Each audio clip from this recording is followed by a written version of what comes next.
which has happened in a couple of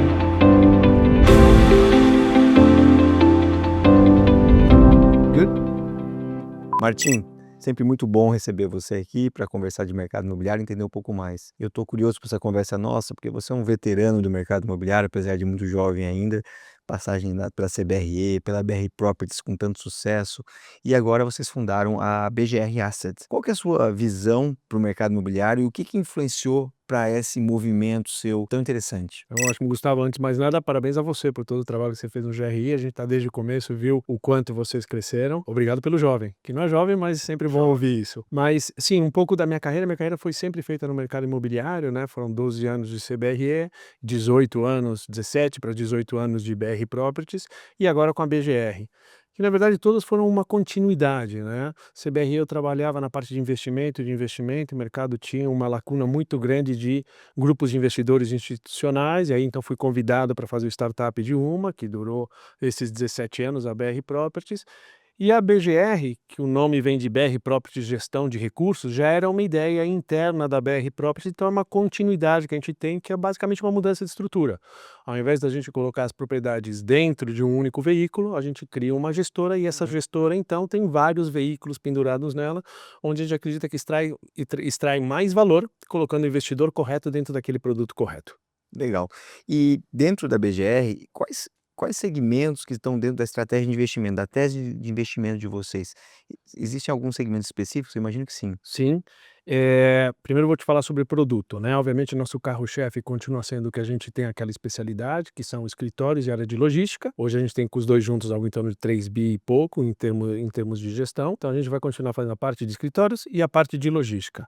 Mas também a gente já tem no pipeline que a gente está observando fundo para CRI, fundo para financiamento, fundo para dívida, um FOF, que seria basicamente um multimercado, um hedge fund, que a gente tem muito interesse também em fazer, e a gente está olhando o residencial, tanto o residencial para incorporação como o residencial para renda. Então a gente tem esses novos produtos, estão no pipeline, não temos uma data específica, vai depender muito do mercado, do que a gente encontre, porque a gente segue com a visão oportunística. Quando aparecer aquele negócio que efetivamente faz sentido, a gente vai sair. Então não temos uma data, mas essas são todas as outras frentes. Mas voltando então, essa seria uma parte do produto. Agora, dentro do produto a gente tem várias vertentes. Dentro do produto a gente pode comprar desde ativos para yield direto, então fundo imobiliário, né, como o nosso BROF11, então quem quer ter renda mensal muito firme, muito fixa, né, muito consistente e com baixo risco, tem um determinado produto.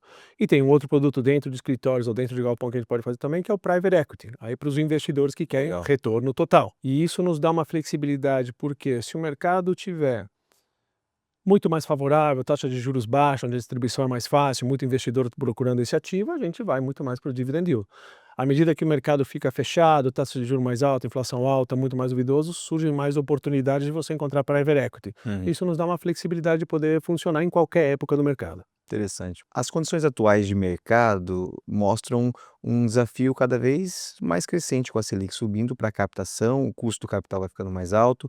E a gente tem percebido alguns movimentos de M&A acontecendo dentro do mercado recentemente. Como é que vocês estão posicionados com relação a esse tema? Essas épocas, quando você tem realmente o mercado muito mais difícil, né? Taxa de juros mais alta, entendeu? Inflação mais alta, uma série de insegurança, discussão política se antecipando, né? Que seria já o ano que vem. Você tem uma dificuldade muito maior de captação, como a gente já viu. As captações foram bastante reduzidas, né? Desde outubro, novembro do ano passado até agora, e ainda não começamos, já estamos indo para abril. Ao mesmo tempo, essa escassez de recurso no mercado cria muita oportunidade de grupos que precisam ter uma liquidez ou precisam dar uma saída, e com isso vão ter que abaixar os preços, dar melhor condições, que permite então que você use o bolso de private equities. Sim. Eu vou dar um exemplo, não fosse toda essa movimentação que teve, a gente não teria feito o Birman 32, o investimento que a gente fez no Birman 32, no Baleia ali em São Paulo, justamente porque surgiu. Então, esse tipo de deal como o M&A podem surgir. Agora, o M&A, quando a gente está falando de corporações, uma corporação se juntando a outra, isso acho que vai acontecer com o mercado estando bom ou o mercado estando ruim, Natural.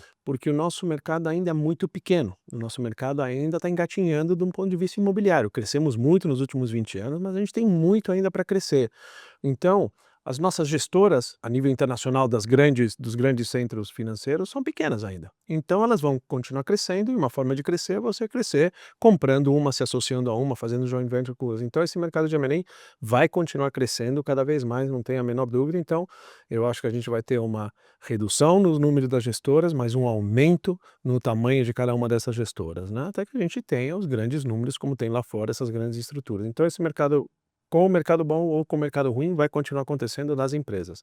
Possibilidade de M&A em produtos, essa época de incerteza traz uma série de oportunidades que tem que estar bem atento a conseguir fazê-las. Nós estamos aqui no Rio de Janeiro tendo essa conversa e você tem uma longa experiência no mercado de Rio de Janeiro, especialmente na área de escritórios, em regiões já consolidadas, né? Com uma atuação muito importante de buscar edifícios que possam atrair bons inquilinos. Qual que é a sua leitura para o mercado de Rio de Janeiro e apetite para novos investimentos no curto e médio prazo para escritórios? Qual é a ideia sua para escritórios de Rio de Janeiro no momento? Olha, nossa ideia de escritórios, a gente olha sempre, enfim, se a tese está correta, o que a gente tem que mudar, a gente sempre vai. Estratégias são organismos vivos que você vai utilizando, né? Mas em linhas gerais, no Rio de Janeiro, a nossa visão ela é muito clara. Centro do Rio de Janeiro é o que apresenta o menor risco de liquidez. O que é risco de liquidez? De ocupação. Então a gente tem uma disciplina de investimento muito grande que é, não vamos simplesmente cair nas tentações de grandes retornos se tudo acontecer e se tudo der certo. A gente tem que ter muito pé no chão e responder antes outra pergunta. Se o mercado estiver ruim, meu prédio vai performar?